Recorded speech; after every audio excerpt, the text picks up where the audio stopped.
you're paying for my effort to get all the food. You're paying for my food knowledge. You're paying for the many, many, many hours I'm prepping before I come here. And then you're paying because I have to also make a living.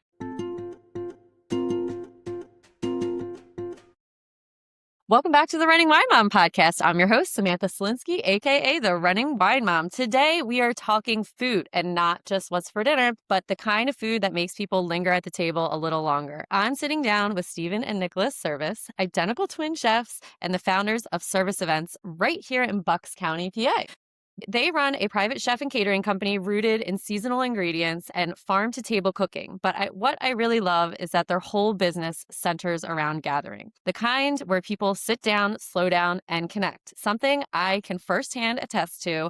I was able to experience this right here in Rocking Horse Acres, where we are filming this episode. We're getting into the first meal that made them feel like chefs and what it's like running a business with your twin, burnout, disagreements, seasonal menu pivots, and more. So without further ado, let's welcome Nicolas and Stephen, aka the Servis Brothers. Welcome, guys. Hey, thank you for having us. Happy to be here. I am so excited to have you guys on. As I mentioned, I was able to come to an event that was in November, right? Yep. Finally get to try. I see you guys on social media all the time. Yeah. So it was great to finally try your meals. And before we get talking about food, to start each episode, we have our wine, and win of the week segment. That is where we share our favorite bottle of wine, then about something that's been bothering us, and share our recent victories. So Awesome. Grab a glass, which we already have, take a deep breath, and let's get started. All right, guys. So what is your wine of the week? So our wine here is a Monte Versa from Dry Farm Wines. This was given to us by our buddy Nash Reba. He's actually a private chef also in New Jersey, right over the bridge in like Hunterdon County. We passed a lot of business to him. So as a thank you and as a gift, he gave us some PBR and he gave us some awesome wine. Cracking over. If you're watching, I'll show you that. Yeah, so we all figured it'd be a little more appropriate to drink some wine tonight instead of PBR. Listen, we don't discriminate on this. All right, so let's talk about our wines of the week. Yeah, all right. Wines are similar. We'll let Nick know about that. All right, Nick, go ahead. The wine for this week is the weather. Us being here sitting at Rocking Horse Acres, we raise some animals for our family just to eat and enjoy, and it's fun for the guests who stay here at the farm. It has been a literal nightmare trying to bring hay out, deal with the mud, deal with the rain, frozen pipes, frozen weather, poop everywhere, dirty animals, everything else. It's just been a nonstop nightmare. And looking at the weather, I don't think today is Tuesday. It's not going to stop raining until Sunday. Yeah. So it is just really killing us. We're trying to get garden stuff started and things like that going. Pruning's finished, and we just cannot do anything. Yeah. It's really putting, and then we are super busy in our, private chef business. So it's pushing everything back way further than it should. Yeah. So how is that affecting any of the local ingredient? Is there anything that's been affected because of the weather? Not quite yet. Yeah. It's still very early. Okay. We're still using storage crops, things that were harvested. Like in this fall of last year. Yeah. Winter vegetables. So we'll see. As we do want rain at this time of year. It's just more so you get a glimpse of the nice 60-degree Saturday. It's like, why? Back to the frost and everything, back to rainy, freezing rain this morning. And I everything, know. That's more so what it is. Yeah, so that's been really tough, and just trying to do this farm stuff is just really hard. That's our wine. Yeah, I'm wearing dirty boots and Steve's wearing clean sneakers. Yeah. Well, my Uggs are ruined after this winter because it's just been the snow and melting. Snow and melting. Yep. So what's your guys' win of the week? It's a tough one. It's only Tuesday. Yeah. We have a really busy weekend. I try more so nowadays. I'm thinking more like parenting wins, parenting, like that. Just started listening to this book, Good Inside. Oh, yeah, it's a good one. Which is just great about learning to just deal with your own frustrations and stuff like that. So learning my own inner dialogue when the kids are acting out at home. It's funny that you say that because I was actually thinking the other day, this randomly popped in my head, and it's so important for parents to do the work on themselves, because if you want your kids to act a certain way and react a certain way, you have to show that. And exactly. That's something that I was not prepared for in parenting, when, your kid is having a whole meltdown and inside you're having a whole meltdown. And you're like, okay, we're just going to work through this together. I would say, it gets a win, not really in our chef business, but my dad and I finally got kind of to go on Winding Brook Farm Okay. in Warrington. We grew up right down the street from there to meet Bob Gargis, one of the owners for who knows how long. Right. To start to buy maybe cattle off them and stuff like that. Cool. You know, it's been tough to find cattle farms you can consistently buy from. It seems like a lot of the older generation just kind of gatekeep a little bit, and it's hard. I think also looking how we look to kind of get into that industry and that demographic, you know, because they're all just old farmers. But we kind of keep saying, like, it seems like the move for that and for local meat and local vegetables and everything is just growing so much. Yeah. Who's taking it over next? Right. Yeah. We want to be the ones who do that. I love that. But how do I get in if you're not letting me in? Like, I'm just trying to help out too, you know? But other than that, that's a win. We should be getting two more cows next week. Cool. So we'll see. And that makes me so happy because it is, I mean, it's just sad how many of the farms are being, you know, turned into development. Yeah. I know the owners of Hollow House Farm, and they're younger too. And that was like really cool they were like the first young people. We helped clear their land. Yeah, we helped. And they were like the first young people that I met that were farmers. And I was like, this is, we are the adults now. No, we have to do it. It's our turn now. It's our turn to keep this going. You know, it's awesome to me. We know a lot of produce farmers and stuff like that. Not a lot of young cattle, you know, livestock farmers. There's a few like Riley from Seven Cedar Farms who does a bunch of lamb and chickens and stuff like that, who is just the man. Yeah. You know, we have Sean Antonia. The Colemans might be our youngest cattle people we know. Yeah, they're our age, went to high school with them. But other than that, it's, you know, getting kind of forgotten, which I know, which we really don't want it to. No, especially where we live. Like, it's something I feel like that is so important to where we're at. It's very different than a lot of other areas. Yeah. And there's the people there, but to do it, we just need to do it. We also say too, which being in Bucks County, I think we could all relate, like the money's here. Yeah, right. People want to spend their money on that, which is why quality, which is why our business does fairly well. Like, people want to know now where their food's coming from. I think we all have kind of woken up to the manufactured corporate food industry and how it's not with our best interest in mind. So we'll get into that. Yeah, we will. Well, it is cool to see how, you know, I feel like being, you know, I'm a baby of like the 80s and 90s and like how it was like fast foods were coming up everywhere. And even when we went, my husband and I went to Niagara Falls about like 7 or 8 years ago, I guess. And like the Canada side, it was like all chain restaurants. And I was like, this was probably super cool in the 90s. I'm like, but it is also cool to know that now I feel as though that's like nobody wants to do that. And everybody wants to like know where things are sourced from, which we are going to talk about that. And that was one of the coolest things about eating with you guys that we're going to talk about. Okay. All right. So that is what we're going to get into next. So can you guys tell us about your business? How did it start?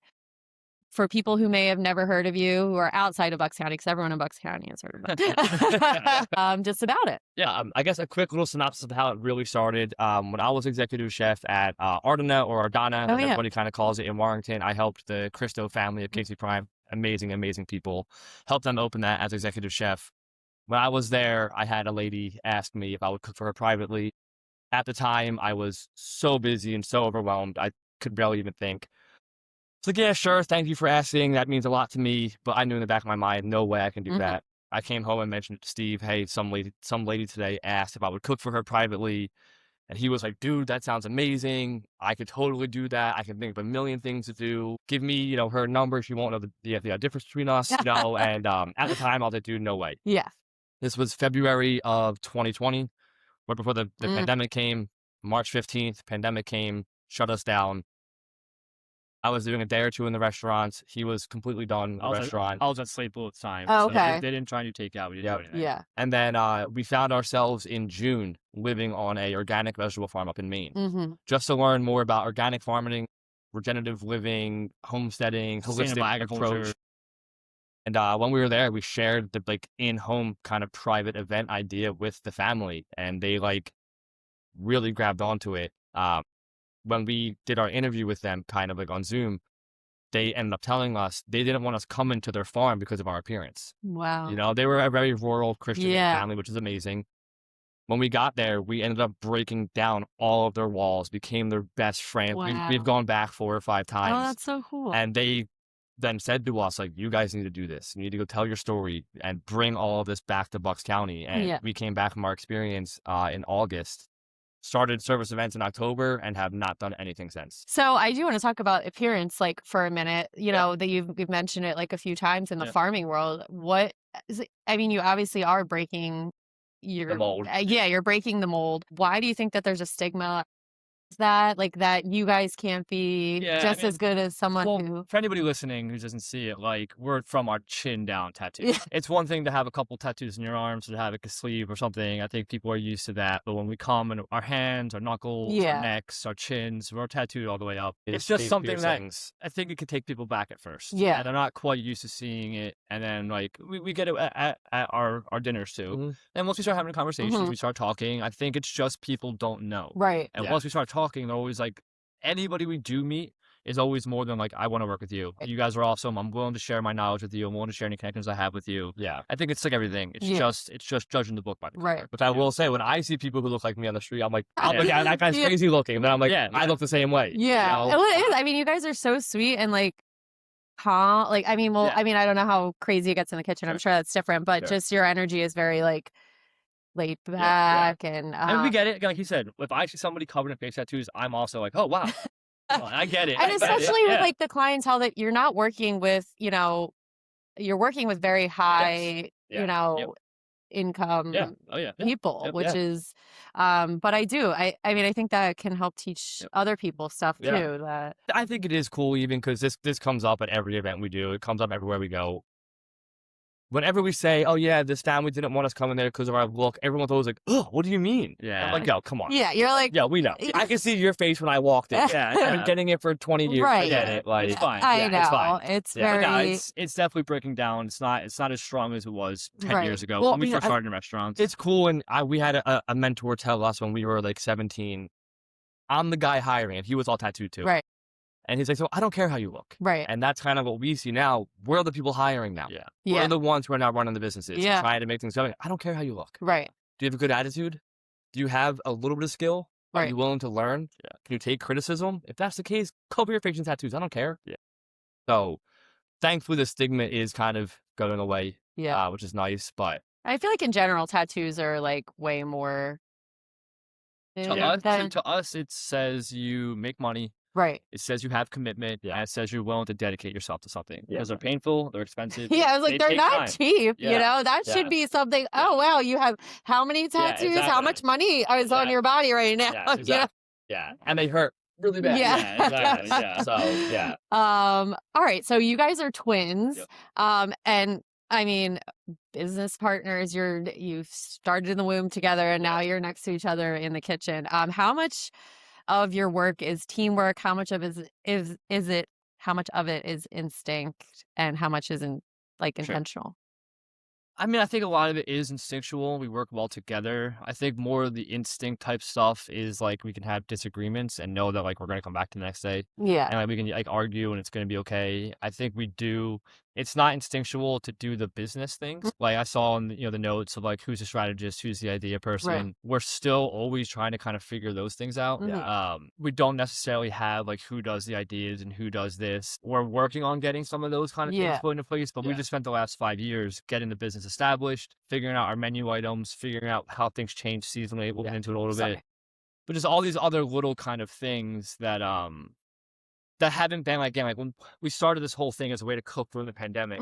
It wasn't until two years in or so that we were like, you know what, we should start taking this seriously. We should go to a website and we should do all the things like a real business should do. You know what I mean? And so we spent so much time focusing on the food. I think this year is a little more about like, let's figure out our financial literacy. Let's figure out some of these roles. Let's differentiate things. Let's have roles inside the business together. You know, he brought up the other day, it was a cool epiphany of how like the FBI has a foreign and domestic, not the FBI and the CIA. But like we can have internal and external affairs. So like anything internal, Nick handles. I talk to the guests. When you email, you talk to me. When you DM, you talk to me. Right. I know where we're going. I know the people we're hosting. He can do our ads for the people, the social media, like booking the podcast. It's like accounting and all the that different kind of things. stuff. Like we're figuring out some of that stuff. Just to make it more streamlined for like your sanity, essentially. When we first started, I remember my wife asked me the one time, she's like, what do you mean I don't know where you're going tonight? And I was like, babe, if I knew everything going on, nothing would get done. Vice versa, where like we have to split roles. And we see it sometimes even here at our farm or at our house or whatever, like the idea of too many cooks in the kitchen. Right. If everybody's trying to do everything, then nothing gets done. Yeah. So you have to be able to kind of delegate, know who's responsible for what. When a job comes up or an issue comes up, we say to each other, is this internal or external? Yo, sorry, bro, it's a shitty job. Yeah. But that's your role, man. That's external. You gotta do it. And it's like, okay, bite the bullet and, Yeah. you know, go get it done. Yeah. So it makes figuring out tasks between him and I, because it's just him and I. Yeah. There's nobody else a part of this.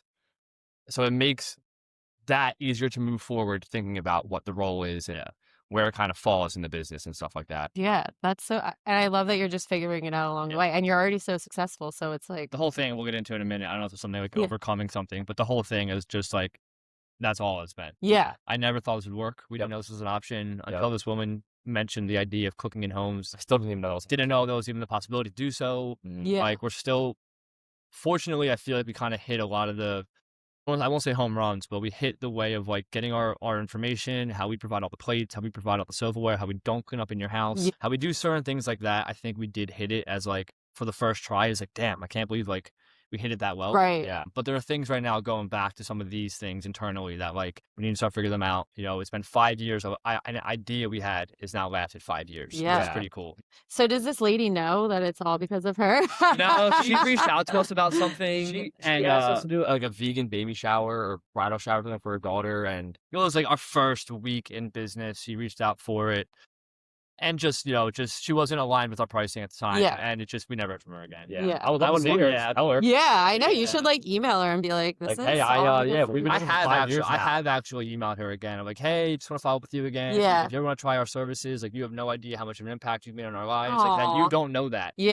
I Well, it's never. important. So, Yeah. Yeah. Well, that's all right. Yeah, whatever. She probably doesn't realize, like, She has no actually, idea. this No, is- no. So if you're listening, Yes. so what's a memory from your childhood kitchen that kind of influences the way you guys cook today? Sure. We do a lot of seasonal stuff nowadays. That's like what our whole life's about. Mhm. I can remember picking blueberries for the grandmom as a kid, and then doing like looking down in it, the cranberry relish. Yeah. Yeah. Watching the cranberries pop as Yeah. they would go into the Oh, grinder. cool. Yeah. Those are kind of like making some pasta. Yeah, we didn't really have a big culinary background. Yeah. We went to MBIT, the trade school, or right in, you know, in Jamison for high school, Mhm. only because it sounded fun and Yeah. it gave us less school. Mhm. Yeah. And then, you know, when we got into the industry, into kitchens, we just fell in love with the chaos. Yeah. My chin tattoo says embrace the Oh, chaos. I love it. So like we just loved that.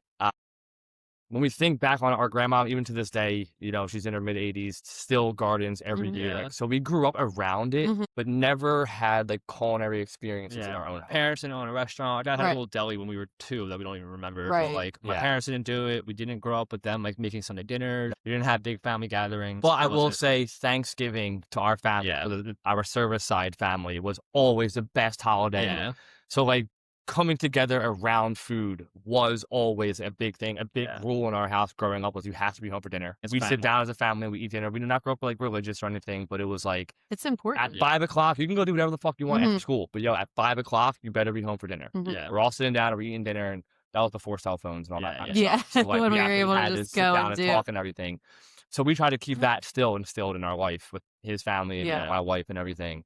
Well, so we grew up around the corner from my grandparents and my aunt and uncle. My dad's 100% Italian. We did have Sunday dinners. I'm not a great cook, but Sure. you know, he had my pop had a huge garden, everything, you know, we ate like home where we think about how much time they spent in the kitchen, Yep. which is crazy. But sitting down at dinner time was so important for not just going to my grandparents, but like at my parents too. But my husband, I remember us talking and he said, yeah, we could eat in our room dinner. I said, excuse me, what? Right? Excuse me, what? Well, yeah. No. What do you mean? Yeah. We could, but and he's like very adamant about our kids doing it because he sees the way that it brings out conversation, bonding Yep. with each other. And it's so important. I think it's like you said, the bonding, like it's a small aspect you don't realize. No, you You don't. know, like it might only be 20 minutes. Yeah. Yeah. But like your kids remember that growing Mhm. up. Like we remembered it growing up. Well, You know? We tell the story to start all our events at the houses when we do them about how the table in Maine, those 5 family members, and there were 5 wolfers, we were from all over the country. the table and the food is what brought everybody together. It's what opened you up. Yeah. Like, it's what made you feel more comfortable to answer or ask questions. Like, hey, can you pass me that? It was the one time you had to sit across from everybody. You had to face them all. And you're forced to, unless you want to sit in awkward silence. But for the kind of people I won't allow that. Yeah. You know? No. Well, I don't think you could at like your meals. I feel like it's too, I mean, at the meal that I came at, I didn't really know anybody there. And I was like, okay, I guess I'm going to have to, hello, how are you? Who are you? Where are you from? You know, try to think of all the questions. And then it became like really, you know, nice to do that. So you talked a little bit about, Nick, maybe you could answer this one, going from restaurant to kitchen. You know, besides COVID pushing you into this, if COVID didn't happen, do you think this would have ever? No, No, absolutely not.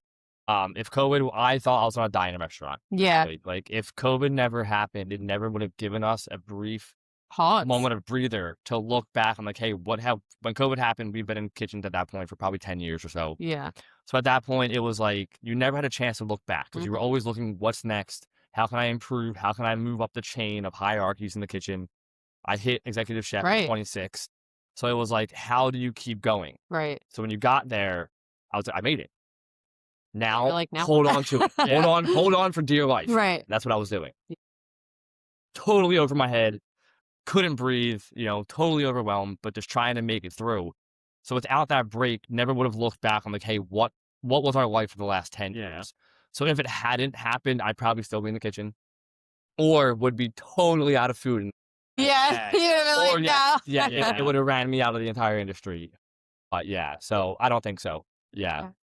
And then so when I was reading, I forget where on your, I guess, website about the worldwide opportunity of organic farms, that seemed super cool. So how did you find that? What? So when I was 21, I was trying to get a job at the Mainland Inn. This was a farm to table restaurant in Harleysville, and it was kind of like Quarry Hill Farm presents the Mainland Inn. The owner, Sloan, owned Quarry Hill Farm, and she bought the Mainland Inn as a place to kind of showcase how powerful food could be. She beat breast cancer by changing her diet, eating more organic, and she wanted to, again, a place for the neighborhood to kind of see those things. I applied to the restaurant. I applied to the volunteer page. I joke at the events. Of course, the volunteer page answered first. So I went to the farm. They all knew I was a chef. I kept saying I wanted to go work in the restaurant, blah, but they kept using the word woofer and explaining to me that by being a woofer, which is worldwide opportunities on organic farms, you volunteer your work and you get free housing and free food from the farmer or the wolf host that you stay with. Now, at that time, we didn't care about that. I was just trying to get jobs in restaurants, wanted to be a chef. Farming wasn't in our wheelhouse quite yet. When the pandemic came and we found ourselves with literally nothing You're to like, do, all right. and we couldn't work, and we joke around with like people that I think like we can be open with and stuff, like the government gave us a bunch of money. So like we just wrote a 4-month rent check. It was my first time I was ever able to do that. And I was like, yo, we can just go live anywhere in the country we want for free and get food from the people we are living with. And so it's just a way for us to like, we can't work and we can't do this stuff. There's money coming in. We were going to go buy a Honda Ruckus, which would be like the most irresponsible thing to do. Little dirt bike kind of thing. Scooters, you know? So it was like, why don't we take the opportunity to go do something like this that we would never been able to do before? It's going to be completely life-changing. And like, let's just go see, just to learn more about organic farming, like whatever it was. A new skill. Had no idea what was going to come from it and how like the farmer was one who's like, yo, you should go do this for a living kind of thing. But it was just a way to just keep learning about something while the pandemic was going on. Kind of like weirdly like divine intervention. 100%. Now, we say a lot. Were you married at the time? No. Oh, Fortunately, we were not married. We had no kids. We were at the perfect age of it. I didn't live at home. Like, the pandemic was the best thing ever for us. It was so much fun. We had such an amazing time. But, you know, we say divine intervention like that. We're big believers in, you know, karma or the universe. God nowadays. I agree. And we applied to farms all over the country, California, Oregon, Idaho, New Mexico, you know, Maine, Vermont. They were the closest farm we applied to that answered. They answered first. We were going to drive wherever it was. We were going to drive to California if we had to. I did not want to be stuck with a family I hate. Right. So I wanted to have a car so we can do whatever we wanted to. True. Honestly, if we had to. But having the car in Maine is what made our experience so awesome. We could do whatever we wanted. We saw all of Maine. We saw all of it. And so applying to all these things, and they were the first farm that answered, the closest farm that answered. Everything we grew in Maine, I can grow back here in Bucks County. And also the entire family was completely homeopathic and holistic. So their food was medicine is how they lived, which is our whole life. Our whole business philosophy. So we got there and it was like, yo, like we're meant to be here. We're meant to be. Yeah, Yeah. truly. And also they needed help. The husband passed away last February. He was literally bedridden the whole time we were there. So they needed people like us who were going to come and take over things. And we came and we essentially became like managers for them. Yeah. In like 5 days. Yeah, yeah. We just use our kitchen knowledge and the way to take initiative to just apply it to the farm. And also tell them, hey, you could tell me I suck at this. I will improve. Just tell me. Which we did. And they really, like, that's what broke the first wall down. Yeah. Was like them, the husband calling us in and saying we didn't do something properly, but the son would never correct us. And the next morning saying, yo, Josh, you can tell us if it's not right. And then after that, every task we would do, we say, hey, Josh, can you come check this to make sure it's right? Yeah. Is this up to your standard? Yeah. And after that, they were like, yo, these guys are awesome. And that's there's just so many people that can't handle that. Most and people I feel were there on gap years trying to hang out in the sun, and pick some just weeds, chill, and just do nothing. Like these farmers are making a living by this. Yeah. Like, you're helping them make a living, and they're providing you with a living also. Yeah. Yeah. And when you leave, like, they still need it to be to standard. So like if you guys are screwing up for 5 months or whatever, they would tell us stories of having they would have their big thing at the farm we were staying at was cherry tomatoes. They had 4 greenhouses of just cherry tomatoes. They were the first ones in Maine to have them, and the last ones to also have them. Okay. So they'd say, hey, Veronica, go down to greenhouse 3 and pull out the first 2 rows because they're done, and we're going to replant those, with spinach. They go down and pull out rows 4 and 5, which are just starting. That's like a $3,000 crop you just pulled out. I know these people are working for free, so you can't really reprimand that. We're like, oh, you can. You're please tell us. Please tell us. So yes, it was cool. It was a cool experience. Yeah, it was awesome. That's so cool. Yeah. And I mean, really, it makes you like, I mean, seeing what you guys are, and again, that just also shows, like, people probably see you guys now and they're like, oh yeah, these guys just like randomly started this. Yeah. This is why we start every event by telling the story. Yeah. Right. Well, we say it's been a 5-year overnight success. Oh yeah. 15, I guess. Yeah, really. But yeah. So Nick, to go into farm to table, what kind of resonates with you most personally? Sustainability, local relationships, or maybe something else? Really, it's the health benefits. Mm-hmm. For the Dual Cardinal, I've written a fair amount of articles comparing, regenerative farming and sustainable farming compared to, commercial big box farming. Just the nutrients, the density, the bioavailability is just immense. The flavor, like how it makes you feel, just your mind works better, like everything works better. And then for us, it's really the community and the relationships. We could never eat the way we eat if we didn't have the business we have. Going to all the farms, yes, we know is inconvenient for most people, but man, does it make life just so much more fulfilling. Like, we got our rocks off by going to see farmers and talk to them and like see what they're doing this year, see how their operation has grown since last year. It's really cool. And you're like, all right, see you next week. Yeah. And we always wanted to do the whole farm to table local food, even when we were in bigger restaurants around Bucks County. Just no owner cared for it. It's hard to do. It's hard to do. Yeah. It's very hard to do. Yeah. It's not like, it's not efficient. It's not the cheapest. Yeah. And that's what restaurants are going for. We say you can charge more and you can do more. And which we see. For us, that was the biggest driving point. Health, number 1. Yeah. Community, number 2. And then environmental impact, probably number 3. Yeah. And then 4, just selfish reasons. Yeah. I liked it. It's like what we enjoy to do. Like, there's no better feeling than leaving a farm at 9:30 in the morning and like, cool is this? It was take a second to be there. When you're walking through the farm, like some of the memories like I have just walking through the fields to the farmer and like stopping to watch the eagle. Yeah. It's like, dude, it's my fucking work day. This is your, you're outside. Yeah. Yes. And that's the other thing too. Like your work, some people like are just stuck in an office and cubicle all day. You guys get fresh air. We've spent years in kitchens with no windows. Right. Yeah, exactly. Yeah. I've done it. I've been there, done that. Like, not an office, but stuck in a room where there's no windows. You can't see the outside world. You don't know if it's raining or not. So I'd say though that's the biggest probably. So to kind of again go with from the farm to table to go to the seasonal event or season menus, they evolve. So how do you juggle the creativity with the practicality with the price of everything and the ingredients available? So getting this started, we always kind of had a philosophy, and we always heard it kind of in college when we were being told, was like, buy the best and you can charge more. So like our philosophy was always like, premium things like make more sense to us. I understand like the market or like the margins of like higher price, high quality kind of things. So we wanted to have the best products and charge accordingly for it. finding the farmers. So when people ask how we change the menu and how we do these kind of things, like it sounds simpler than it actually is. Right. Like we only cook what's in season.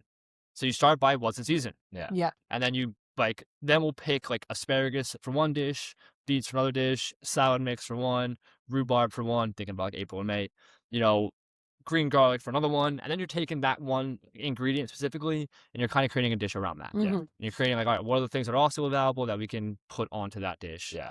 We spent the last 5 years of doing this really focused on the food and changing the menus once a month, having 12 menus for a whole year. Now we're sort of slowing down with that a little bit. Menus are changing 3 to 4 courses every month. Okay. We're finding that things can just like they have a longer life than just the 1 month. We're getting busier, so it's harder to like change them all the time. And just it's like some things like we have been having the conversations even more recently of like some people go back to restaurants because they want that one specific dish the chef makes. How come we always feel like we have to be giving new things to everybody? Every and time. I can't repeat anything, and it always has to be fresh and always. When has were you to be guys new. born? We were born technically, I think, in Abington. No, I mean like When? when? May 12th, 1990. Oh, I was gonna say. Well, I was gonna say, are you guys a Gemini? Like maybe because that's what I feel. Well, you're bullheaded then, you know. So the seasonality always starts with like what's in season. We've been cooking this way for a couple of years now and in restaurants. So like we already have the ideas of kind of what's available. Spending the last 5 years hyper focused on that outside of like the kitchens and stuff. Like we're also into like foraging and nature identification and like naturalist kind of stuff, if you will. So also just knowing like what things come up, what things like what temperatures and humidity and like stuff like that has really been helpful. So just knowing how to make dishes seasonally. It also helps, for our home life and professional life. We do a lot of canning, preserving, fermentation. So like, in June or whatever, we'll buy as many strawberries as possible and then we'll can them. So then we'll serve strawberry sorbet or whatever in January. Okay. But it's local strawberries. So like we're still going with our philosophy. It's a way to like make you remember springtime. Strawberries in January. We just had like good examples. We keep frozen bags of fruit that we buy in season just in case. Let's say in February, right now we have somebody who has a dairy allergy. Well, I can make you blueberry sorbet for dessert from blueberries that we got that were local in season that we just froze and keep. You know what I mean? Frozen, vacuum sealed. Yeah.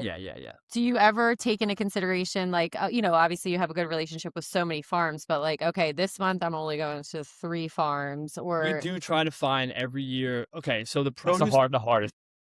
The produce farms are the ones that fluctuate the most. Okay. The dairy farm is exactly the same. We have the same egg farmer, the same mill, the same, all that kind of stuff. It's the produce that does change a lot. And like people grow this one year, they don't grow it the next year. And they have this one year, they have the next year. We do kind of have what we like to call our mother farms of what are the ones you go to more specifically. And we're always trying to find those really deep connections of like just people who are easy to work with. We kind of have like a saying of like, we're not wholesale, kind of order massive things. So we're not the largest fish, but we are very consistent fish. I might not be able to do a huge order with you, and I might like sometimes be a little inconvenient of, okay, can I come on Tuesday? Can I come again on Thursday? Can I come for this small thing here and this small thing there? But I would do that every single week. And then we try to kind of sometimes, I don't know how to put it to these farmers and people of like, for that whole month or 2 months or 3 months, like, your name's on my menu. It's on my website. It's free advertising. I verbally say it multiple times a night at the dinners. And like people try to like, they don't do it intentionally, but we'll work with some people and then next week it's like, hey, our minimum is now this and you can't break cases. I'm like, you're trying to box out our business? I'm like, bro, like, I don't think you understand how much I'm promoting you outside of this. And again, like to smaller groups who are going to be paying it. Like it's not like you're at a large restaurant where you're serving hundreds of people per night. You're at a small group of people who are like local and very intently listening. Yes. But regardless, I can't be buying a case of Brussels sprouts. I'm not buying cases of broccoli. I'm like, yo, can I have 5 bunches of carrots, 2 bunches of parsley, 3 bunches of beets, 4 heads of lettuce? Like that's like an average, like that's not a lot for people. But I'll do that every week. Sometimes it's a lot, and sometimes it's a lot. As we're getting busier, it is more. So you talked about burnout, in a kitchen. When you guys hit burnout in your business, whether, how do each of you guys kind of recharge or reset from all of this? Because it has to be high energy. I mean, burnout nowadays looks different. Back in kitchen. You can go first. Where like kitchens was mostly physical. Right. It was just physical. Like, you were so overworked. You were like always on. It was long hours. They were high stress, where this business is a little more mental. Or like, it's so much dealing with people, so much emails. Again, like I'm saying, ordering everything from individual people. Our dairy farmer is a great example. You could pick up on Tuesday or Thursday, 9 to 11 on Tuesday, 2 to 4 on Thursday, or those opposites. Sorry. See, I got confused by them. So like figuring out all these things, keeping them all on track, like it's a lot more mental fatiguing doing this. The way we probably like recoup, we're really into like wellness. So like working out, saunas, we have the ice baths, the gardening and the farm stuff always helps. It's not. That's more like physical. Just, hanging out in nature, like getting things done. Like, yeah, it doesn't help. Like when you grow a fucking plant and now you're picking 10 peppers off of it a day. Like, yeah, that's rewarding. That's pretty cool. You probably say, I mean, to recover, like seeing your friends. I've been having, at least this year myself personally, the understanding of like, I can't complain about not seeing friends if I'm also not putting effort into seeing friends.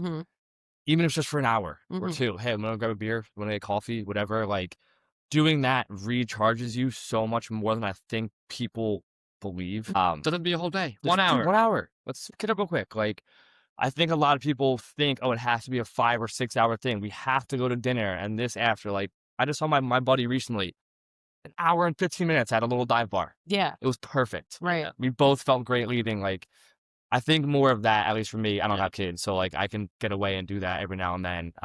Taking the dogs for a walk, just, doing something with them. I mean, I also hate to say, like, be too busy, you can't be burnt out. I understand. Listen, I understand that motto. Like, and when you like stop, you're like this weekend we didn't have a lot of plans, and I was like, I feel like I'm lazy, and what am I doing? And like, I think I told my friends, they're like, "Are you serious right now? Like, please stay in your house for more than 12 hours." Yeah. Anytime we take a few days off or we do a vacation or whatever, I'm always like, when we come back, I'm like, I didn't need that. Yeah. Right. I'm like, it's harder now and I feel more stressed of trying to get back to everything. You put email. It's an amazing problem to have. We put emails off for 2 days. You're coming back to 45 emails you have to answer. Which is stressful. Yeah, so I'd rather just answer them every day and just like keep the whole thing going and all just the time. balance of all the stress. You know what I mean? I mean, you're just having like, again, nobody lives here at the farm where we have our animals and stuff. So it's driving here every single day, making sure they're good, doing all the driving for the farms, doing the actual work. We always joke, keeping our relationship good, keeping our marriages good. Yeah. There's a lot that goes on. So it's more like you just don't stop. Yeah. I can totally relate to that. But yeah, like we're doing something we enjoy. Yeah. This is something that we have totally created on thin air. It's a lifestyle. Yeah. Yeah. It's not a job. And it's like, even though you're working, it's enjoyable and, you can't look at it as a job. That's when you get pissed off and get upset. It's just a lifestyle choice that we made. Oh, thanks. Yeah. We also say too with that, like, doing what we do, we love it to death. It's still a job. Yeah. Like, there are tasks you don't want to do. There are emails you don't want to answer. There's phone calls you don't want to get back to. Like, there are still things like that. Yeah. At the end of the day, we love it, but it is a job. Yeah. Yeah.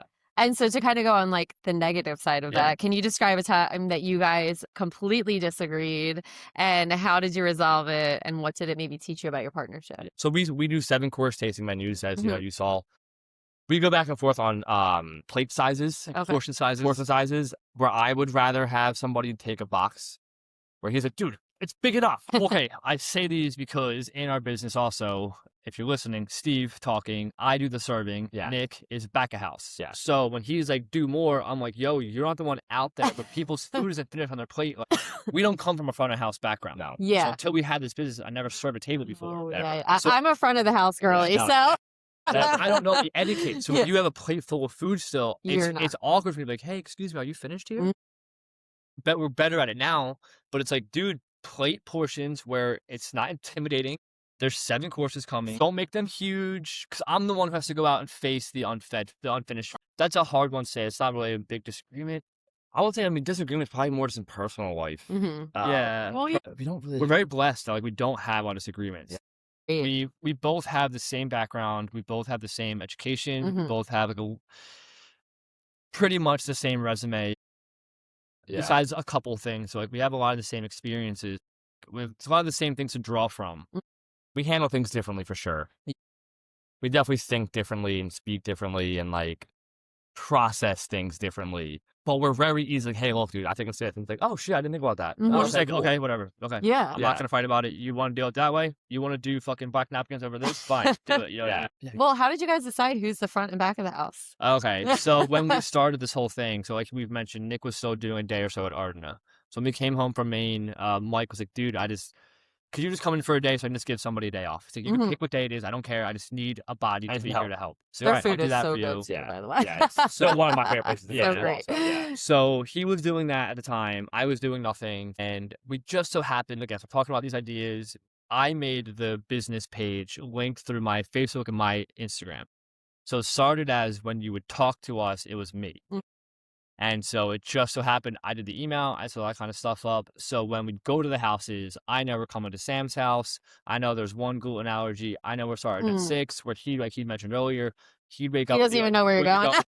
Until we got our CRM software like 6 months ago. My wife's like, where are you going? I'm like, I don't know. She's like, what time? This is like me and my husband. Like my husband just goes where he needs to be, picks up all the stuff that I have planned. So it kind of started like that. So like I knew the details of the people, I knew where we were going, so it was just easier for me to do that. Yeah, just kind of kept that way, flowed that way. Yeah. People always say to us, like, "Oh man, like, why don't you guys switch?" Or like when we go, he tells a story, he does whatever, while I'm making sure things are going on in the background. And they always say, "Oh, we can see who's the more outgoing one," and we're like, "No." Like, we have this is a show. We can both do it. Yeah. I'm not as comfortable in the kitchen in different houses. He's not as comfortable out in the dining room, but we can both do it when necessary. If necessary. Yeah. I have cooked on every single home appliance you can imagine. Yeah, I have not. I know how to work when the oven isn't as hot as it should be. Yeah, like I'm just used to it.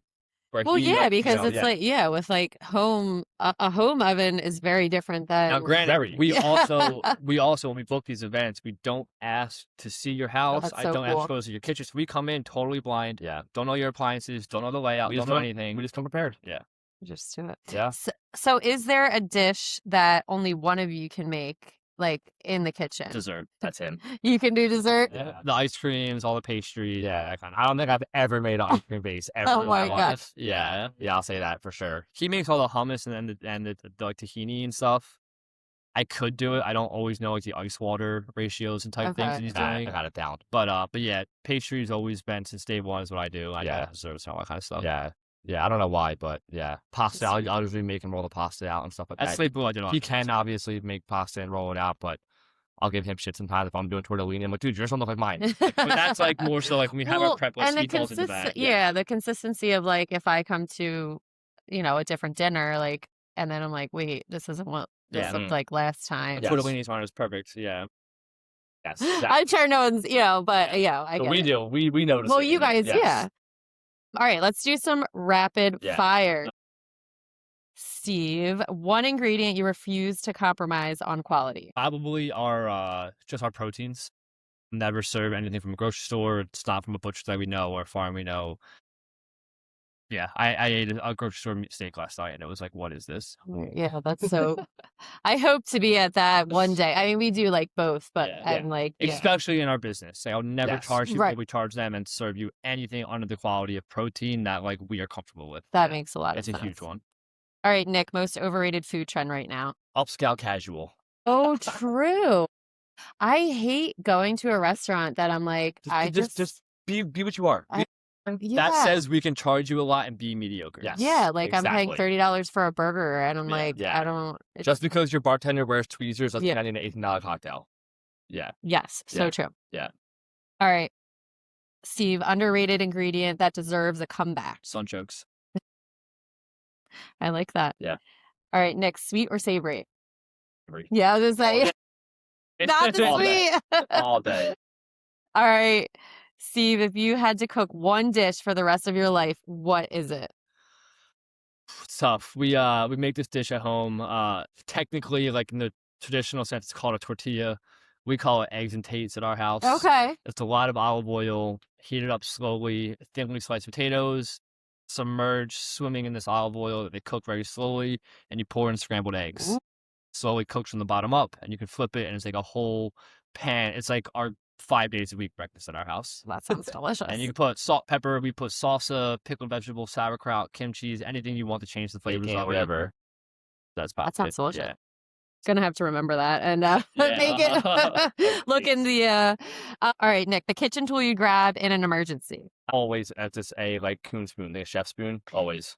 All right, Steve, restaurant, kitchen, or private dinner party, where's your adrenaline higher? I thought one earlier. So adrenaline's way higher in the restaurant kitchen. You're doing way more. There's a lot more going on. The service energy is so much higher. Profitability, way better in private. Yeah. Yes. I'm sure. Nick, most chaotic dinner service moment in one word. I was intense. I thought that earlier. Or I was that, or like we used to always say blackout. Yeah. Just like blackout. you're so busy, you're just like, but yeah, you get through. We call it like you look at the clock, like how did 3 hours go by? Yeah. Oh yeah, those are. You blacked out. Yeah. All right, Steve. If you weren't a chef, what would you secretly be? It's tough. I saw this one earlier too. And I was thinking about it. I want to generically just say farmer. If I wasn't a chef, I would like to secretly be probably like a hunting guy. Okay. Did you think of an answer? I would, like, if money wasn't an issue and I can do anything, snowboarder. Okay. Yeah. Love that. Yep. All right, Nick, the one dish that instantly feels like home. Honestly, just like bolognese. So good. A good rigatoni bolognese. Yeah. A lot of parmesan. Yeah. All right. So, Steve, you built a business around community. What deeper connection do you hope people walk away with after one of your dinners? I hope they walk away with a connection to like the people that we brought to the table. Mm-hmm. So the whole reason why we put the names of the farms on the menu, why we explain it so much, is that we're trying to also get the guests at our dinners to go shop with these same people. Yeah. I hope that when we leave the house, they feel like they maybe know some of them already, or they feel like when they walk into the shop, they can be like, "Oh, the Servis brothers were at my house last night, and now I'm here. And I feel like I'm supposed to be here. That I know you already." Or outside of that, just a connection to us. Yeah. I just feeling like we're friends now. Yeah. Like I remember, we have a lot of people that we do every December. We'll do like their family holidays every year. I remember the first year doing the family, and the next year the mom being like, "I just feel like now it's just the boys are coming." Yeah. Yeah. And so just things like that of like we feel like that now we're just when we come, there's no like put on airs is the wrong word. Yeah. But like there's no nervousness. There's no anxiety. You know that when we come, it's fun. It's just the boys coming. Yeah. And we're just gonna have a good time. We're gonna have a good dinner. And like that's gonna kind of be it. We can be called upon. I love guests that just text me after the first time. Because now we just have that relationship and that connection together. I mean, I think even going along with that, we kind of say, this might sound weird, we do a good job at making you feel comfortable in your home.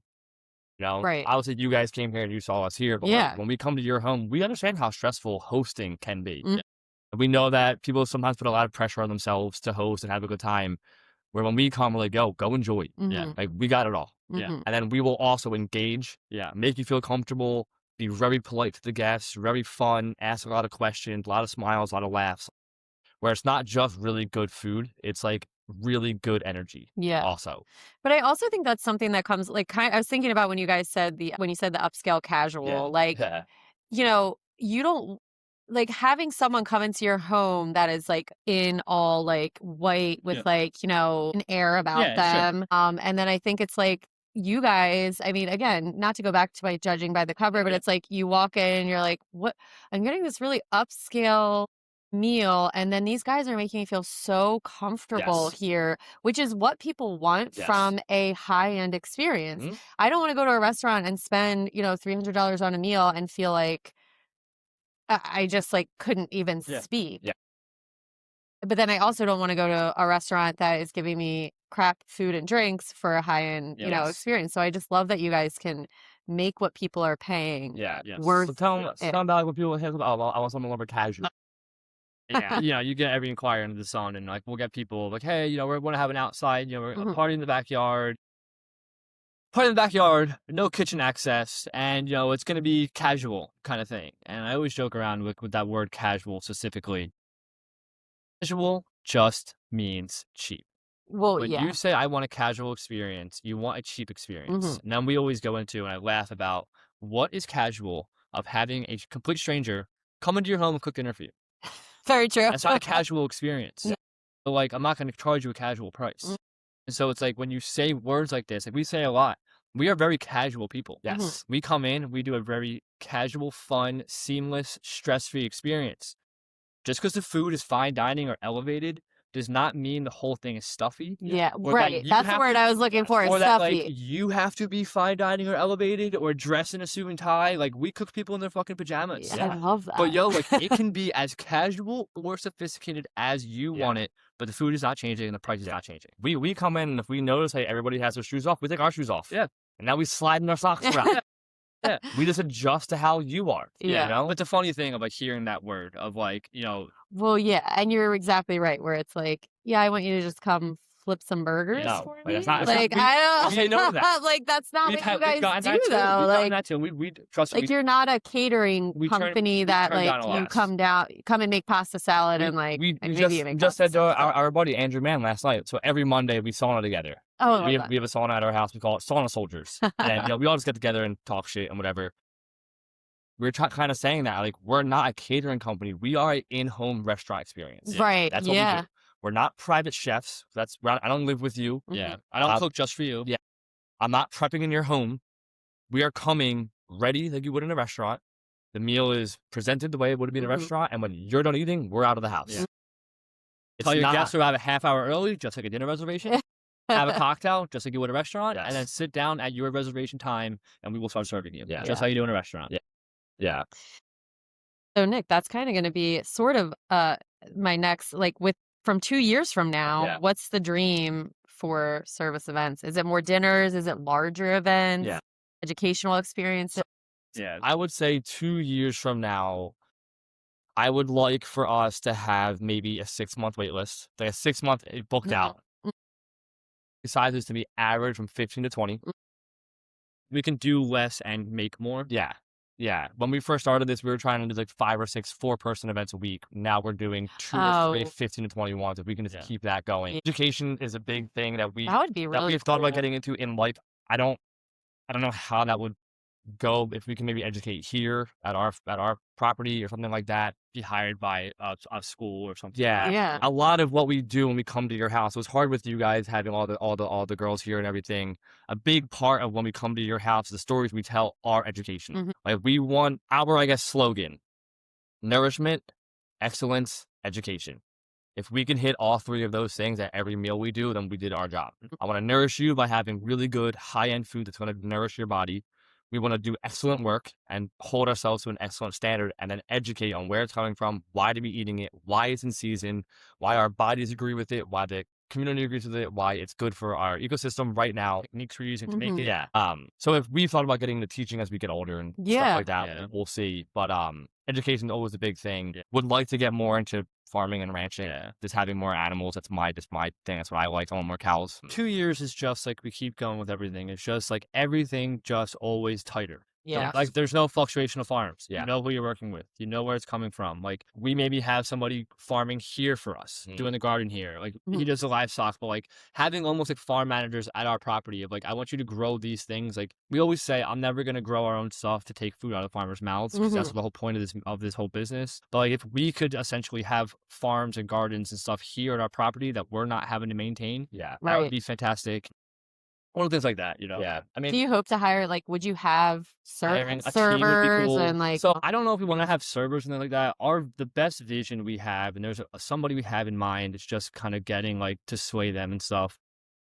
We do fantastic. We have a server we love working with. Shout out to Alyssa. She's amazing. We can do like 30 people with the 3 of us. Yeah. When we do more than that, our parents come. Okay. My mom works front of Parents house. are My dad awesome. works They're so awesome too. So they come and do events. People love seeing the whole family. That's a really cool thing. Yeah. It'd be amazing where we're going out and doing 15 to 20, and we have a 2-person team who does 6 or less. Okay. Yeah. So as we're going out and doing big ones, they're doing the small ones. We're always turning away. Mhm. Yeah. You know what I'm saying? That would be cool. I don't know if I want to go any bigger than that. it's hard because we go back and forth with even some of the people we cook for. We probably have like a 55 to 65% return rate. When we build a relationship with you, what if I sent you my B team? Which we always say the price doesn't change, so it can't also be a B team. Exactly. Yeah. It has to be perfect. It has to we be. have written in our kitchen a few different places, are you really doing the work? One chance. We have one chance to win your business. You might go to an upscale casual restaurant and be like, oh, maybe the chef had an off day. Maybe the server was fighting with her boyfriend. We'll try it again next week. We don't get I'll try again next week. No. So I can't have a team that might do that either. Yeah. That's why I said I would rather have a 6-month booked out list that we know what's coming in. Things fluctuate, obviously. Yeah. Rather than something like that. Yeah. Hard. But you could, I mean, you could, not for the casual people, but have that, like, not the BT, but like, you know, yeah, we have this other. We also don't want to do that. I don't offer anything else. I I don't want to offer a lesser than. I don't want to. We always say it. True, yeah. If I were to offer a cheaper option, why would you ever go for the more expensive one? Yeah. Right. If we were to offer a 3 or 5 course, right, I would never do a 7. You would never do a 7. Yeah. No, yeah, you're right. Like, I know. It just has to be like these two people are super dialed in. They know, like, they would take like 3 or 4 months. You're coming to all the events with us, and we're just losing money. I'm just paying you to come with us, something like that. Yeah. To get you, like, I want you to have at least the talking points of the story, so you can like at least recite the founder's story, so to speak. Yep. You can know the points of the dishes we're trying to hit. You know the farms are coming from. Like, you can do the prepping and serving the way that we want you to. We're so in on like, yo, after every course, go pour water. Like, no one's water glass gets empty. Like, just shit like that. I don't know if I could like. You don't want to like trust someone. Yeah. Like, not even that too. When you come from a restaurant kitchen background and you go into somebody's home, you can't put a hot pan on their countertop. You could destroy somebody's everything you do. You're moving different. You're in a new place every day. When you're in a restaurant, you know where your oil bottle is. With your eyes closed. Yeah. Like, so when we go in, every single kitchen is different. We set up differently every single time. Even just carrying the bins and the coolers, you don't know if you're gonna knock somebody's water bottle off the counter or knock a picture frame or like, chip somebody's wall or something. Like, we're like mover chefs. Like, you know, so you have to traveling chefs. You have to be and to this point, we've never had an issue. Yeah, I don't want to hire somebody and then hear about it. The best example I can come up with. So it's funny sitting here at Rockin' Horse. We did an event here for a like retreat kind of thing, and it was like 6 women.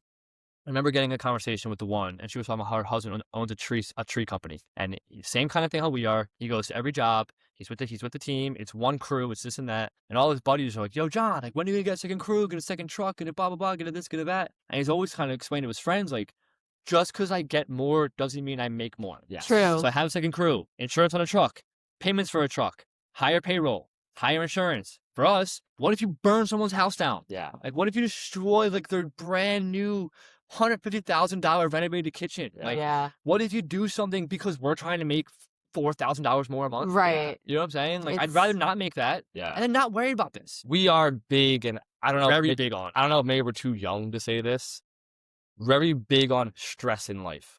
How much do you want to bring in intentionally? Well, it's important. But, I mean, as you guys said, this is your job, but also it's so enjoyable for you guys. It might not become enjoyable, and then that's going to take away from like when you guys are at this, and then there's someone else there, and then what if there's something else, like they need you? And I remember being at Slate Blue, and we had a dishwasher who was like just the worst employee ever, but you needed to have somebody there, so you would just deal with it. And I remember thinking so regularly, because the chef Mark was the owner operator. He was in his probably early 70s when I was there. Worked his balls off. And I just remember always thinking, like, I can't believe other people affect the way your day goes. Yeah. And it was something that I was like, I'll never allow that to happen. No. Well, we can tell each other, dude, stop fucking doing that. Right. I'm gonna knock you out if you do this again. But just Can't do that to regardless, kids I nowadays couldn't either. imagine having a team of 2 young people who are just like, don't take it seriously or are giving bad experiences. And now I'm dealing with the clients who are upset about these people. Like, it just, because it's not something that you, like, you know. Granted, I'm looking at it in more of a negative, pessimistic view, but I don't know. Well, it's tough. We have over 100+ 5-star reviews. I don't ever want to get No. less than that. And especially for something that's not you. Exactly. Like, Our last name is Servis. Our company is Servis Events. We've made this to be who we are. Yeah. We've thought about splitting up and doing 2 different teams, but people like seeing us together. We work well I think together. There's also a comfortability we tell guests of like, when I come into a stranger's house to meet 12 individuals, I want my brother. yeah. I don't want it to be some high school kid that I hired. You're like not, that you're going to be I'm wearing watching his every move, and I'm watching his, like, I know when we go into a house, I don't look at him. Yeah. He doesn't look at me. And we know that everything is perfect the way it's supposed to be. Yeah. And Hot season, ready to go. First pour to everything. Yeah. Like, we know. Yeah, it just, and it makes it even better that you're twins. So like, I mean, I just trust that you guys have like some sort of like, We gotta feed. yeah. we I do. mean, and I'm like, I know that you're gonna know, you just can play off each other. So it's funny, like at a lot of the events, people ask a lot of the same questions. So we tell a lot of the same stories. I know based off the question asked what his answer is going to be, so I know how long for the next course should be ready. Oh my God, I love that. Like it's so dialed in. Like I don't know if, you can't hire anybody else. It's so hard. Like, You that's just the hardest can't. part. Honestly, like what would happen, like, 2 years from now, going back to the question. Yeah. Right now, we have for weekdays a $600 minimum. That's 3 people. We have a $1,000 minimum for weekends. That's 5 people. Maybe that jumps to $1,000 weekends and $2,000 weekends. Or 1,000 weekdays. Whatever it is. Like Yeah. maybe we up the minimums, we up the pars, like Yeah. things like that. But I think if you you guys, you're still so early technically in your business. We know we are. And so it's like, more people are going to hear about you, and you're going to have, and people are going to be comfortable paying. It's not like you're going to have to find a ton of new clients. Yeah. Or like you're going to be getting people who are at the dinners who are like, That's the best usually thing. how it goes. Yeah. Best thing ever, and we tell people all the time about it. It's so fun when the guests become the host. I know. Yeah, you're gonna see them in a different light, and I get to like get an insight into their life, and now like our relationship builds, and like that's really, really cool. Yeah. It's so cool. It's a crazy thing we do. I loved this conversation so much. But as a last question, what's one thing about running a culinary business that you wish more people understood about the food, the philosophy, the work, or the people? Okay, I thought about this earlier. I've read this one too. There's a couple things I want to touch on here. The first thing is the work. So one of our biggest pushbacks is you're so expensive. Now, for anybody listening, we charge $200 a person. We are very upfront about it. Yeah. If you can't afford it, don't call us. Yeah. $200 a person. We do a 7-course menu. It's all local. It's all seasonal. We provide the plates, silverware, the glassware, the iron napkins, the printed menus, everything you would need. Alkaline hydrogen water. Yeah. Everything you would need. You sit down at a naked table, we fill it, and we take it all back with us dirty. So it's a complete service for that one price. There's no hidden fees. There's no whatever. So the work that goes into making food the way that we do and the way we source it is something I wish people could understand. Yeah. Another thing is I wish people could understand how hard it is to make a living off perishable goods. That's what I was going to say too. Everything we do has a shelf life. And so we're ordering things weekly. Like the food Almost you're daily. eating this weekend is not coming to our kitchen before Tuesday. And so like we're doing things in such a hypersensitive sort of way of like certain garnishes aren't made until 3 hours before we come to your house because it's just the way they're going to be the best. And so like just some of those things of like the perishable food items and how you have to upcharge to make money on that. I think so many people don't understand. We have friends of ours who are in construction industries and things like that. And I'm like, how do you charge X amount of money to build this addition? And you don't really have a time frame. Like your goods don't spoil. They don't go bad. Like they don't do this. But where people have such a pushback on like something that like is going to expire in the next 3 days. Yeah. You know what I mean? Like, Yeah. So that's a really weird thing that a lot of people don't have like comprehension of. Just like you have to move these things. I can't just make you whatever you want. I can't just change the menu the day before. And the amount of work that it takes to then do said things of what you're asking for is something I wish people understood. It's even hard. Like if we were to, and we joke about it, if we were to post and show everything we do, we'd be the only thing you see. It's hard to explain to people that on a Wednesday and Thursday night, instead of hanging out with my wife, I'm standing in our living room ironing napkins. So I can cook the next day and not take so much focus out of that. Or starting to be home in the morning and not have to come to the kitchen so early or something. If we do these things and make so many different sacrifices so then we can have some time with our family and do these other things that a lot of people just don't think about. Yeah. Because we don't tell them. Yeah.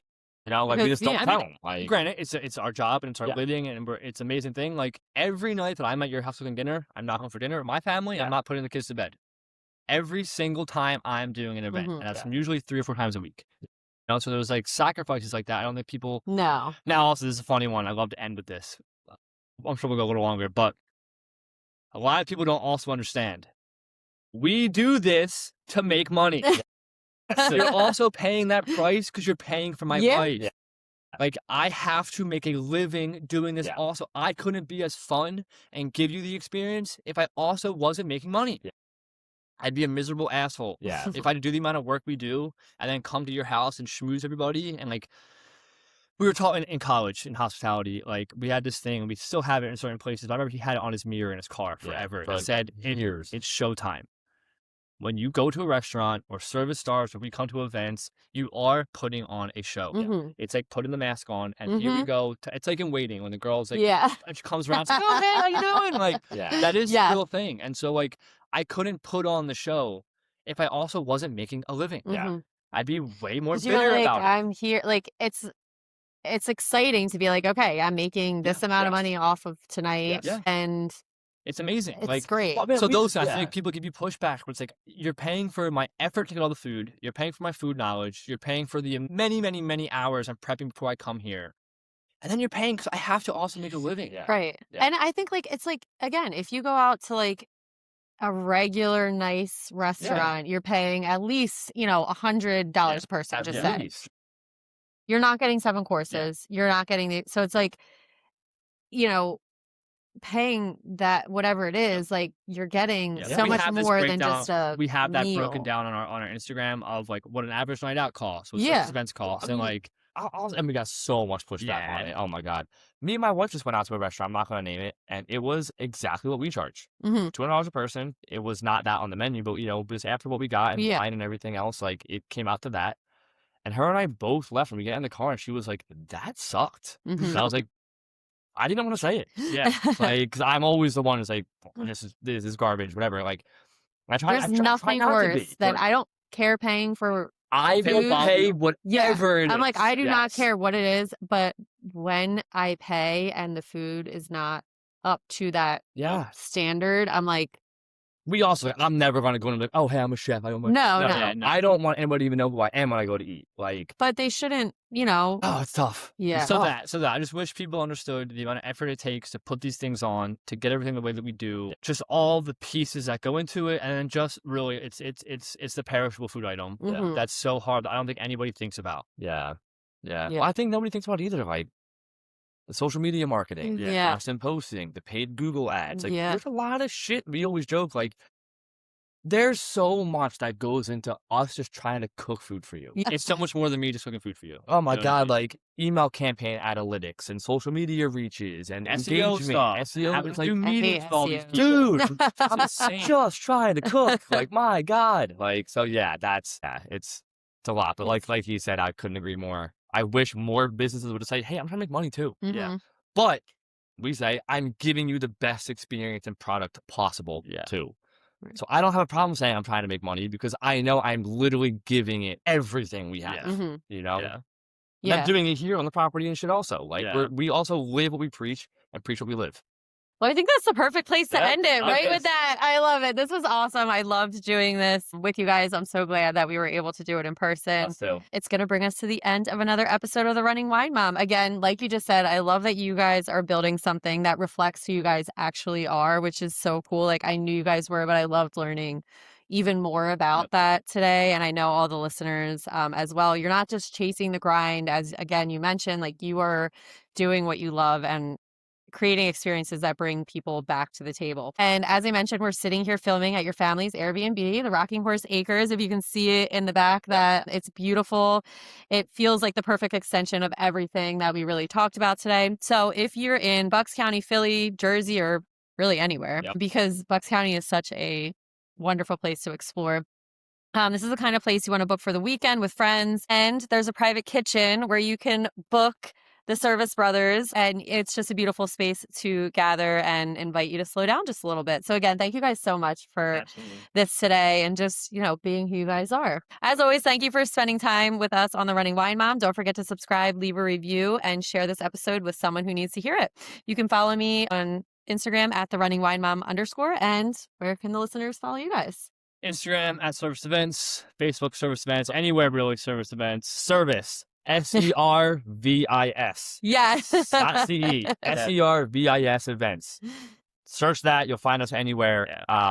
I can't tell you how many people I say that to, and as I'm talking to them, they spell it wrong still. Yeah, it's like your brain gets scrambled. Servis.